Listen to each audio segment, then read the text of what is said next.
बच्चों, आज हम लोग sexual reproduction in flowering plants का लास्ट टॉपिक एक दो रहते हैं, जैसे वियाबिलिटी ऑफ सीड्स है ना, पॉलीएम्ब्रियोनी, एपोमिक्सिस, ये दो तीन टॉपिक बचे हुए हैं जो आज हम फिनिश करने वाले हैं। इसके बाद हमारा ये चैप्टर फिनिश हो जाएगा।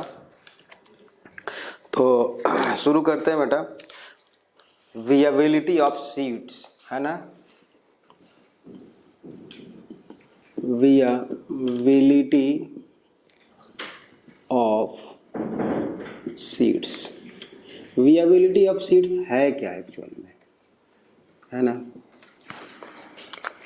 ये है बेटा the ability of seeds, the ability of seeds to retain their power of germination, power of germination over a time period, है ना, उसको हम बोलते हैं viability of seeds.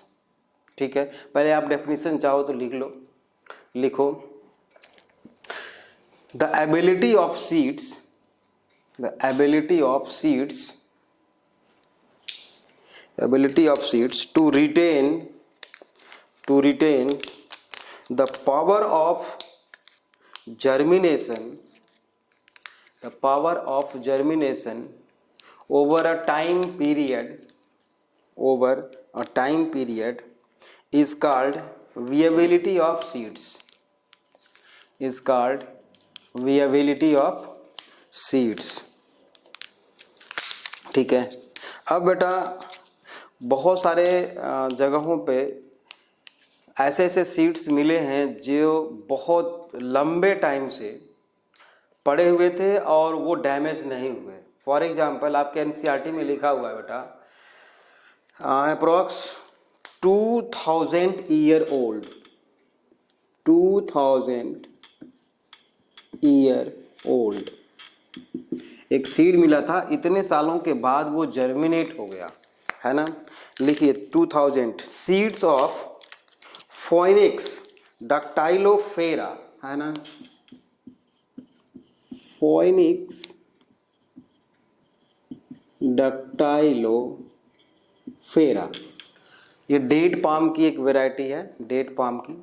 Seeds of Phoenix dactylifera discovered during archaeological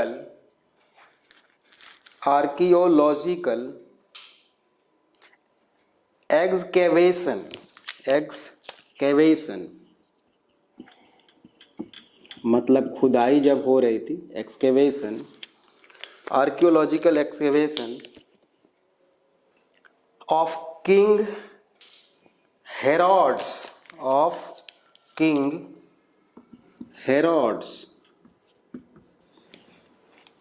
of King Herods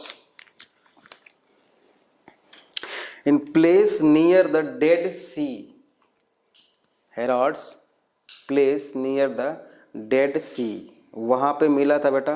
इसमें आपको कुछ नहीं करना है, आपको बस ईयर याद रखना है कि 2000 ईयर ओल्ड ये सीड था, जगह का नाम याद रखना है और उसका नाम याद रखना है। डेट पाम की एक वैरायटी है, ये डेट पाम की एक वैरायटी है, ठीक है ना।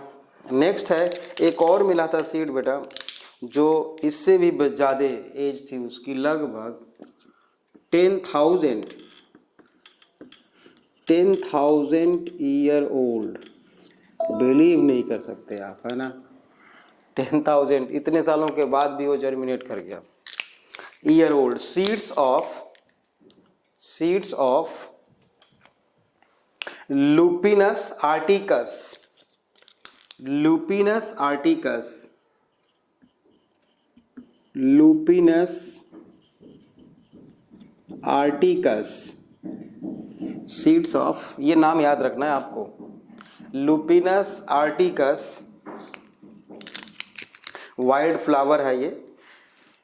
हाँ, लुपिनस क्या लिखा आपने, Lupinus arcticus from Arctic tundra, from Arctic tundra, वहाँ पे मिला था लुपिनस आर्टिकस का सीड्स, है ना। जो 10,000 ईयर ओल्ड था। मुझे लगता है विएबिलिटी ऑफ सीड कोई बहुत बड़ी बात नहीं है ना। Ability of seeds to germinate, है ना, retain their power of germination over a time period, ठीक, बस इतना याद रखना है। आप देख लो वीट का सीड है, वो रखा रहता है, 6 महीने बाद, 1 साल के बाद जर्मिनेट कर जाता है बड़े आसानी से। और उसकी मेटाबॉलिक एक्टिविटी बिल्कुल ही क्या हो जाती है, स्लो हो जाती है। हम पढ़े भी हैं, डॉर्मेंसी में हमने पढ़े हैं, +1 में भी हम लोगों ने प्लांट ग्रोथ एंड डेवलपमेंट वाले चैप्टर में इसको देखा था। और एक चीज़ और है, वाटर कंटेंट सीड में कितना होता है, अभी कल शायद हम लोगों ने बात की थी, इसके पहले वाले वीडियो में बात की थी, 10 to 15%, है ना, 10 to 15%, ये भी बात आपको याद रखनी है। Now next topic is importance of seeds. Heading दो बेटा, importance of seeds.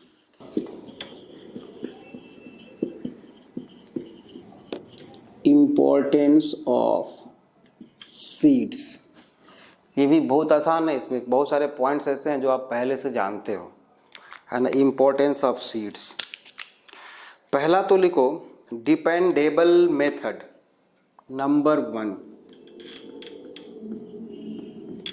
Dependable method. Dependable method क्या है, लिखिए, पहले लिख लो फिर समझते हैं। Unlike bryophyte and pteridophytes, unlike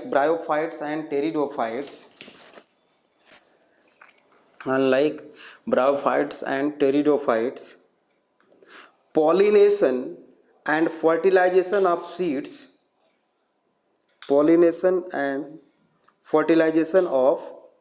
seed plants are free from requirement of water, मतलब इसमें फर्टिलाइजेशन के लिए वाटर की रिक्वायरमेंट नहीं होती, ठीक बात है। जैसे कि ब्रायोफाइट्स में था, बिना वाटर के तो पॉलिनेशन हो ही नहीं सकता ना वहाँ पे।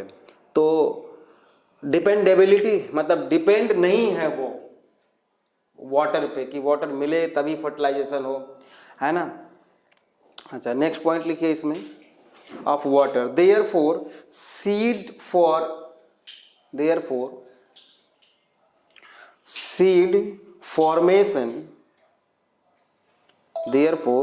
सीड फॉर्मेशन मोर डिपेंडेबल,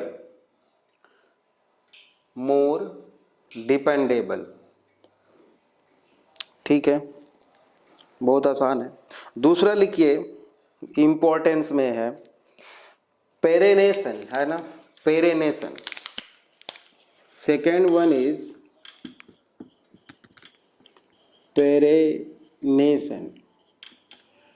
पेरेनेशन, है ना, प्रोटेक्शन अगेंस्ट अनफेवरेबल कंडीशन। +1 में भी हमने इसके बारे में पढ़ा है, पेरेनेशन, है ना। सीड लिखिए, seed is dry, in bracket चाहो तो लिख सकते हो आप, water content 10 to 15%, water content 10 to 15%, bracket close,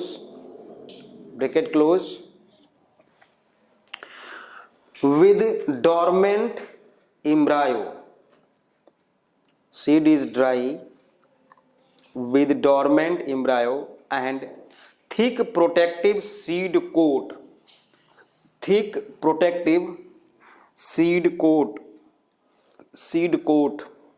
so suitable for unfavorable periods,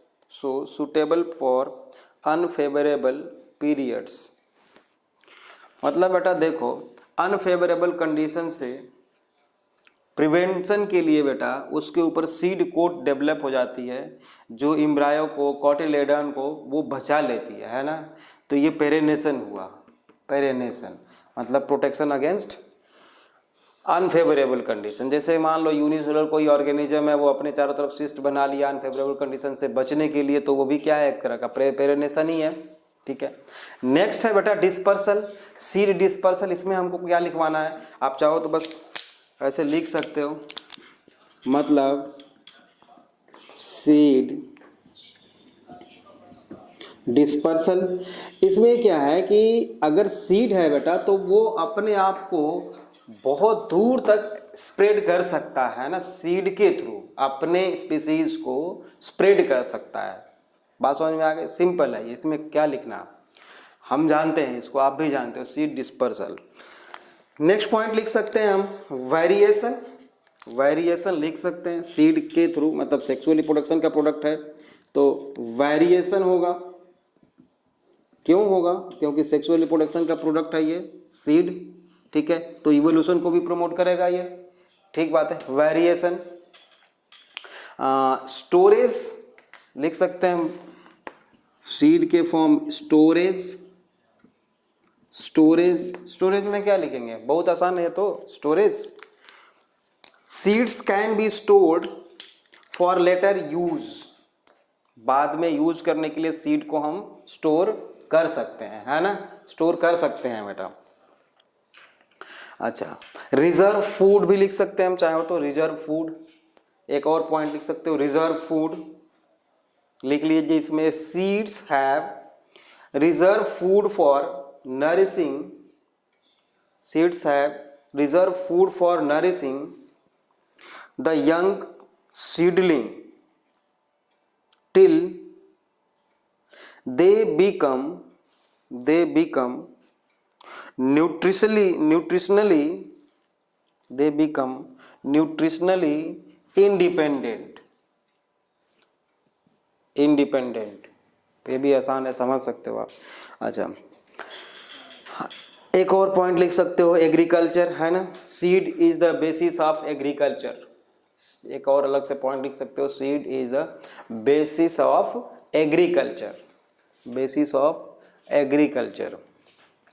अब हेडिंग दो बेटा एपोमिक्सिस। एपोमिक्सिस, एपोमिक्सिस बेटा, एपो मीन्स होता है विदाउट,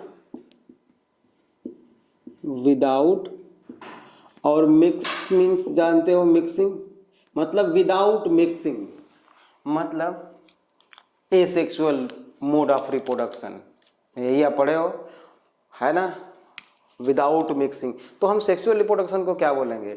एम्फीमिक्सिस, ठीक बात है। Apomixis, apo means without, mixing means जानते हो मिक्सिंग, ठीक है।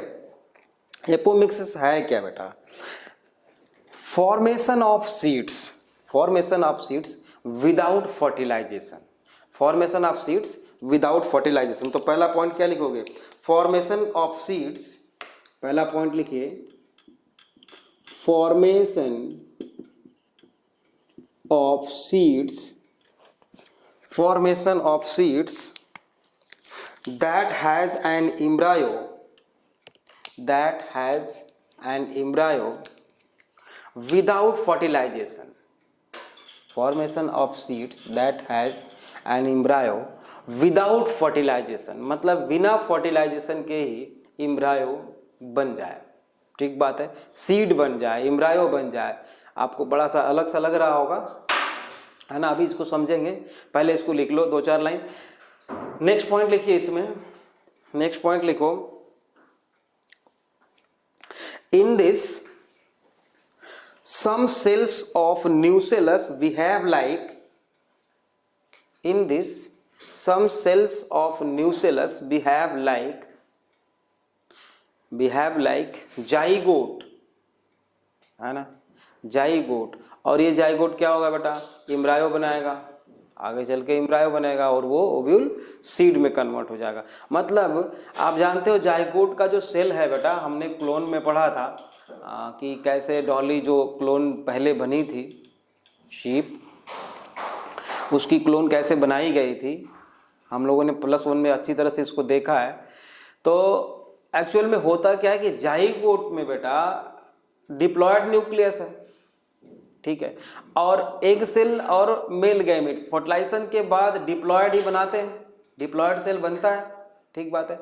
तो कुछ न्यूसेलस के जो सेल्स हैं वो पहले से डिप्लॉयड हैं, तो कुछ न्यूसेलस के सेल ही क्या करते हैं बेटा, एम्ब्रायो के जैसे बिहेव, जाइगोट के जैसा बिहेव करने लगे, डिप्लॉयड है वो, साइटोप्लाज्म भी है उसमें। मतलब ये मिमिक्री है सेक्सुअल रिप्रोडक्शन की, उसकी कॉपी करना है, सेक्सुअल रिप्रोडक्शन की कॉपी कर रहा है। लेकिन है ये सेक्सुअल मोड ऑफ रिप्रोडक्शन, क्यों? विदाउट मिक्सिंग है, क्योंकि मियोसिस नहीं हो रही है। सबसे पहली बात, गैमिट का फ्यूजन नहीं हो रहा है, गैमिट बन ही नहीं रहे हैं, मतलब कोई भी मियोसिस नहीं हो रही है, मियोसिस नहीं हो रही है तो वेरिएशन नहीं हो रहा है, इसलिए ये क्या है, विदाउट मिक्सिंग है, एपोमिक्सिस है। ये मिमिक्री है बेटा सेक्सुअल रिप्रोडक्शन की, सेक्सुअल रिप्रोडक्शन की, एपोमिक्सिस। तो नेक्स्ट पॉइंट लिखिए आप, नेक्स्ट पॉइंट लिखो, क्या लिखा आपने, in this cells some cells of nucellus behave like zygote। next point लिखेंगे, seeds are called apomictic seeds, seeds are called apomictic seeds। अब इससे जो सीड बनेंगे उसको हम क्या बोलेंगे, एपोमिक्टिक सीड्स बोलेंगे, एपोमिक्टिक सीड्स। नेक्स्ट पॉइंट लिखेंगे बेटा, it is a mimicry of sexual reproduction, it is mimicry of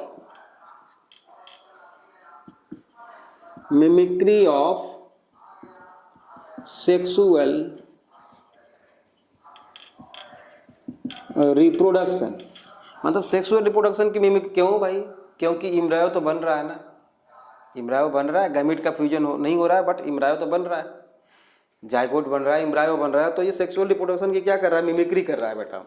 अब एग्जांपल लिखिए, some species of Asteraceae,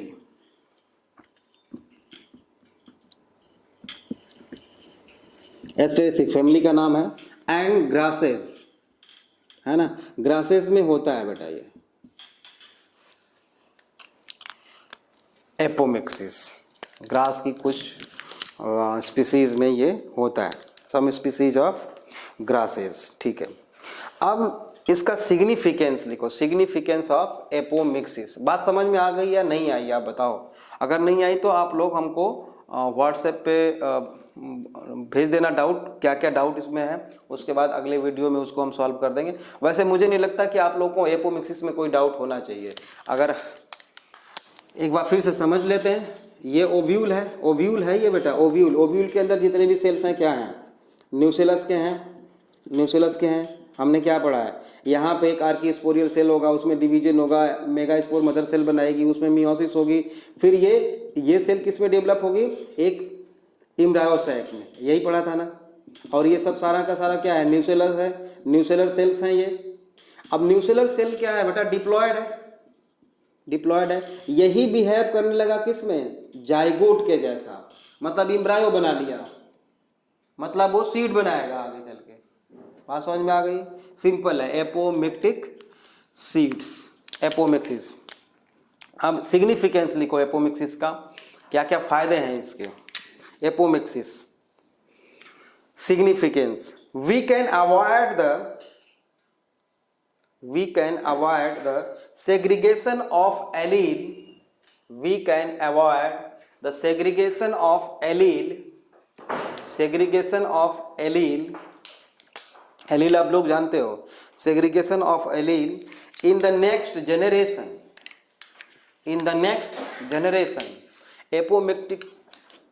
apomixis के प्रोसेस से हम एलील्स का सेग्रीगेशन अवॉइड कर सकते हैं। ये बात आपको शायद समझ में नहीं आई होगी ना। चलो इसको समझ लेते हैं, इस पॉइंट को लिख तो लिया, समझ लेते हैं बेटा। देखो ये एक सेल है, इसमें बेटा होगी मियोसिस, अगर तो मियोसिस के बाद जो रिजल्ट आएगा इसका बेटा, इसमें वेरिएशन तो होगा, आप ही जानते हो। और इसमें न्यूसेलस के जो सेल्स हैं उसमें मियोसिस तो हुई नहीं, मतलब जो वैरायटी है पहले से वो प्रिजर्व रहेगी, है ना, वो प्रिजर्व रहेगी। यही है इसका मतलब, एलील सेग्रीगेट नहीं होंगे। यहाँ तो आप प्लस वन में पढ़े हो माइटोसिस और मियोसिस, जिसमें क्या होता है, न्यू कॉम्बिनेशन फॉर्म होता है। यहाँ पे न्यू कॉम्बिनेशन फॉर्म ही नहीं हो रहा क्योंकि माइटोसिस हो रही है। ठीक है, तो जो हमारी वैरायटी पहले की है वो सेव रहेगी, एज इट इज बनी रहेगी। ठीक है ना। तो नेक्स्ट लिखिए, by using apomictic seeds technique, by using the apomictic seed technique we can preserve या maintain hybrid vigor VIGOR vigor। ठीक है, इसका मतलब क्या हुआ देखो, मान लो बेटा, मान लो हाँ ये कोई ए वैरायटी है, ये कोई बी वैरायटी है, लेकिन दोनों की स्पीसीज सेम है। हाँ, दोनों की स्पीसीज सेम है बेटा, इन दोनों में हमने क्रॉस कराया और एक सिमिली मिला हमको प्रोजेनी, जिसमें कि इसका भी सुपीरियर फीचर, इसका भी सुपीरियर फीचर और बी का भी सुपीरियर फीचर, दोनों का जो सुपीरियर फीचर है वो सी में आया। हम ऐसे ही बता रहे हैं आपको समझाने के लिए सिर्फ, ठीक बात है। इसको तो हम जेनेटिक्स में पढ़ेंगे अच्छी तरह से। इसमें आ गया। अब इसको अगर ये सेक्सुअली रिप्रोड्यूस करेगा बेटा, तो इसकी जो गुड वैरायटी है वो लॉस होने के चांसेस हैं, क्योंकि न्यू कॉम्बिनेशन बनेगा। ठीक है, अगर इसमें हम मियोसिस होने ही ना दें, इसमें हम मियोसिस होने ही ना दें बेटा, तो जो आगे प्रोजेनी आएगी, मतलब एसेक्सुअल मोड ऑफ रिप्रोडक्शन, तो जो आगे प्रोजेनी आएगी वो क्या होगी, इसी की जैसी होगी। तो मतलब हाइब्रिड विगर मेंटेन रहेगा, ये हाइब्रिड है इन दोनों का, ये मेंटेन रहेगा आगे चल के। ये सिग्निफिकेंस है, बहुत बड़ा सिग्निफिकेंस है किसका, एपोमिक्सिस का, ये याद रखना है आपको। Next topic is पॉलीइम्ब्रियोनी।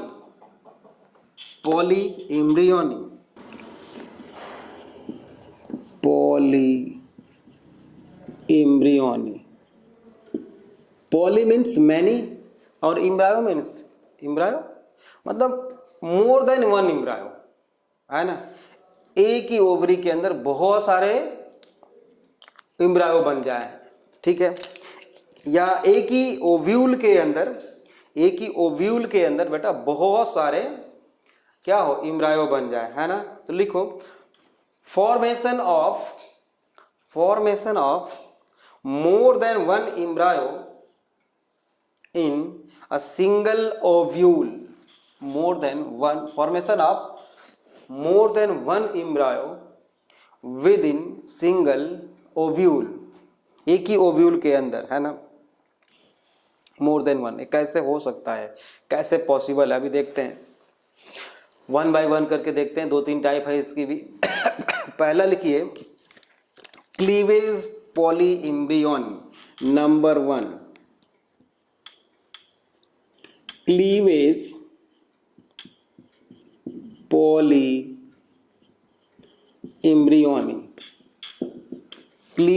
पॉलीइम्ब्रियोनी ड्यू, इसमें लिखिए due to cleavage in developing embryo, due to cleavage in developing embryo. ठीक है, अब इसका मतलब देख लेते हैं, एग्जाम्पल लिख लो। इसका एग्जाम्पल होगा बेटा जिम्नोस्पर्म। ठीक है, अब एक बात बताओ, ये एक ओव्यूल है, ठीक, ओव्यूल है, इसमें क्या है, एक एग सेल है, और आफ्टर फर्टिलाइजेशन ये क्या बन गया बेटा, जाइगोट, ये जाइगोट बन गया। अब इस जाइगोट में माइटोसिस होगी, ठीक है, माइटोसिस होगी और ये एम्ब्रायो में कन्वर्ट होगा। होता क्या है बेटा, जब माइटोसिस शुरू होती है ना, तो ये है जाइगोट, माइटोसिस हुई, ये 2 सेल बना, तो दोनों सेपरेट हो गए, पास पास नहीं, अलग ही हो गए बिल्कुल। अब ये अलग जाइगोट के जैसा बिहेव करने लगा फिर से, और ये अलग जाइगोट के जैसा बिहेव करने लगा, मतलब 2 अलग अलग जाइगोट के जैसा बिहेव करने लगे इसी ओव्यूल के अंदर। तो फिर क्या होगा, यहाँ पे दो इम्ब्रायो डेवलप होंगे कि नहीं होंगे, समझ में बात आई।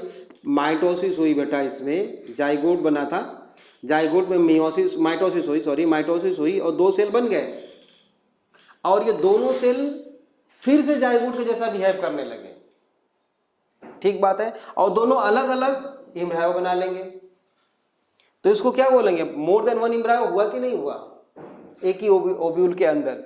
तो क्या हो गया, ये क्लीवेज, क्योंकि क्लीवेज हुआ तो क्लीवेज, अब क्लीवेज क्या है आप जानते हो, ये type of cell division mitosis, ऐसा माइटोसिस जिसमें क्या होता है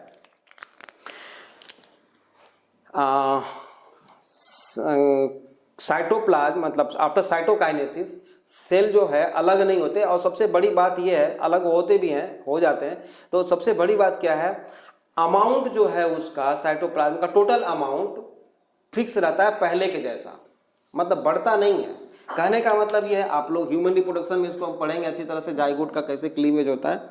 मतलब अगर ये सेल है और इसकी साइज ये है बेटा, ये साइज है इसकी, आफ्टर डिवीजन इसका जितना वॉल्यूम है उसी के वॉल्यूम के बराबर ये दो सेल बने। ऐसा नहीं कि ग्रोथ करके फिर ये और ये सेल इतना ही बड़ा हो गया, नहीं, इसका टोटल वॉल्यूम इसके टोटल वॉल्यूम के बराबर रहेगा। मतलब वॉल्यूम नहीं बढ़ रहा है, केवल डिवीजन होता चला जा रहा है, उसको हम क्लीवेज बोलते हैं। ठीक बात है, इसको और अच्छी तरह से हम पढ़ेंगे ह्यूमन रिप्रोडक्शन में, ह्यूमन एम्ब्रियोलॉजी में पढ़ेंगे। तो क्लीवेज के बाद जो दो सेल बने हैं बेटा वो अलग हो गए और अलग अलग जाइगोट के जैसा बिहेव करने लगे, तो मोर देन वन एम्ब्रायो तो बन ही जाएगा इसमें। ठीक बात है, ये समझ में आ गया हमको। इसका एग्जाम्पल है जिम्नोस्पर्म, अच्छी तरह से आपको याद रखना है। ठीक है, अब है सेकेंड सिंपल पॉली एम्ब्रियोनिक, है ना। Second one is simple polyembryonic. Simple polyembryonic में लिखिए, due to fertilization of more than one egg, it is due to fertilization of more than one egg। ठीक है, in bracket लिख सकते हो आप, मोर देन वन मेल गैमीट और pollen tube enter in embryo sac and fertilized with any haploid cell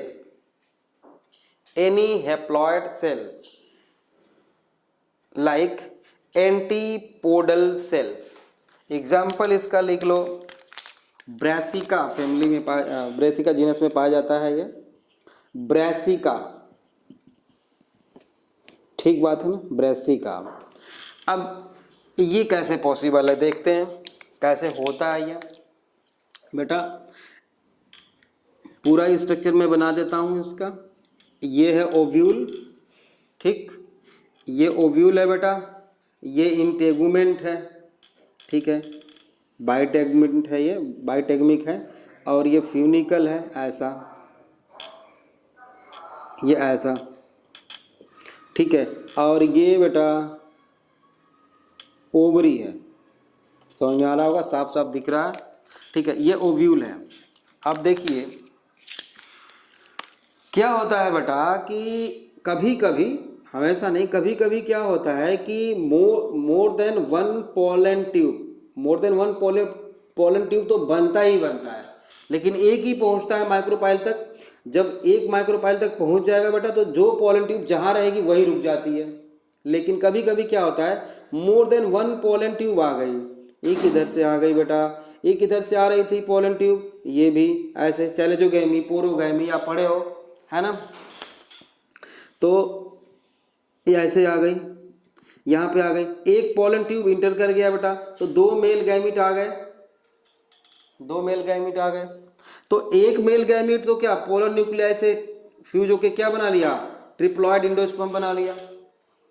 ठीक है, अब एक मेल गैमीट एक सिंगल एग सेल से फ्यूज हो गया।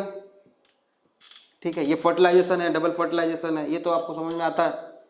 अब यहाँ पे एंटीपोडल सेल्स हैं, ठीक है, ये सारे हैप्लॉइड हैं, तीनों हैप्लॉइड हैं। अब यहाँ पे हुआ क्या है बेटा कि ये दूसरी पोलन ट्यूब आई, उसमें दो मेल गैमीट बड़े आसानी से इंटर कर गए, यहाँ पे दो मेल गैमीट बड़े आसानी से इंटर कर गए बेटा, और ये दोनों मेल गैमीट कोई इससे और एक इससे एंटीपोडल सेल से फ्यूज कर गए, तो यहाँ पे दो जाइगोट और बन गया। जब यहाँ क्योंकि पहले हैप्लॉइड सेल था, है ना, कम होता है ये ऐसा, बट हो सकता है, ऐसा पॉसिबल है। तो एंटीपोडल सेल के साथ दो दूसरे मेल गैमीट फ्यूज कर गए, तो ये अलग अलग दो जाइगोट बना लिए, एक जाइगोट ये बना ही था तो मोर देन वन जाइगोट हो गया, तो मोर देन वन एम्ब्रायो भी बनेगा। इसका मतलब क्या हुआ, पॉलीएम्ब्रियोनी शो कर रहा है, ये सिंपल पॉलीएम्ब्रियोनी, इसको सिंपल पॉलीएम्ब्रियोनी बोलेंगे। ठीक बात है, एग्जाम्पल इसका है ब्रेसिका। एक और है, थर्ड वन इज, लिखो थर्ड लिखो adventive polyembryony. Third one is adventive polyembryony. Adventive polyembryony में लिखो, एडवेंटिव पॉलीएम्ब्रियोनी लिख लो तो फिर समझते हैं इसको भी। न्यूसेलर और cells of integument, nucellar cells और सेल्स ऑफ इंटेगुमेंट्स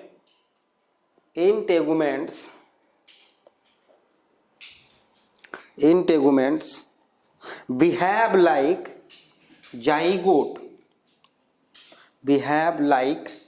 zygote। और नेक्स्ट पॉइंट लिखेंगे, it is mimicry of sexual reproduction.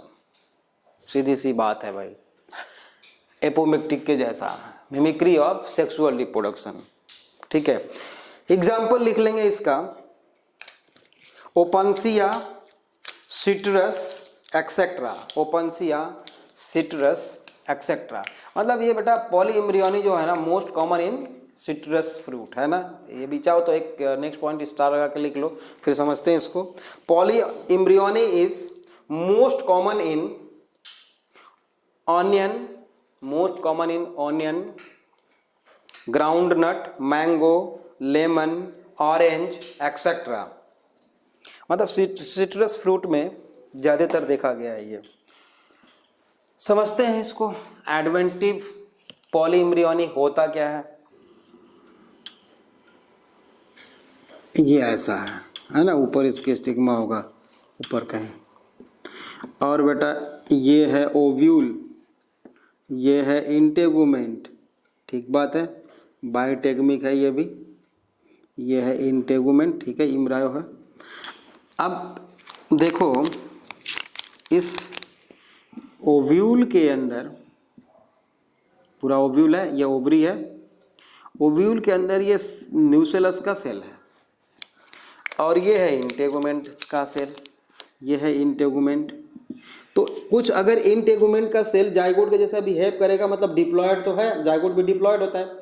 यहाँ पे एम्ब्रायो बना लिया, देखो कैसा लग रहा है आपको, अलग सा दिख रहा होगा, अभी तक सुना नहीं होगा आपने। यहाँ पे एम्ब्रायो बनने लगा बेटा। कुछ सेल्स न्यूसेलस का भाई, और देखो जो पहले का जो, अगर मैं यहाँ पे एम्ब्रायो सैक बना दूं तो पहले जो यहाँ पे एग सेल रहा होगा, और आफ्टर फ्यूजन ये तो जाइगोट बनाया है, यहाँ पे तो जाइगोट बना ही बना। कुछ सेल्स न्यूसेलस का भी बिहेव करने लगा जाइगोट के जैसा, तो यहाँ पे एक एम्ब्रायो बन गया। कोई जरूरत नहीं है मियोसिस की, सीधा सीधा सेल ही है जो जाइगोट के जैसा बिहेव करने लगा। और यहाँ पे भी हो सकता है, मे बी यहाँ भी हो सकता है। तो मोर देन वन एम्ब्रायो बन गया बेटा इसमें। ठीक बात है, कुछ सेल्स न्यूसेलस का ही बिहेव करने लगा, या इंटेगुमेंट का बिहेव करने लगा जाइगोट के जैसे, तो ये पॉलीएम्ब्रियोनी शो करता है। ठीक बात है, ये मिमिक्री है, ये भी सेक्सुअल रिप्रोडक्शन की। ठीक बात है, तो पॉलीएम्ब्रियोनी भी यहाँ पे फिनिश हो गया बेटा। अब हमारा sexual reproduction in flowering plant यहीं पे ये फिनिश होता है बेटा। आज हम इसको ख़त्म कर पाए, काफ़ी टाइम लग गया इसमें, है ना। लेकिन आप अच्छी तरह से सुनना, इसको पढ़ना, बार बार देखना। अगर समझ में नहीं आएगा तो उसके बाद भी अगर समझ में नहीं आता है तो आप सीधे कॉल कर लोगे। ठीक है, ओके बच्चों, have a nice day, thank you.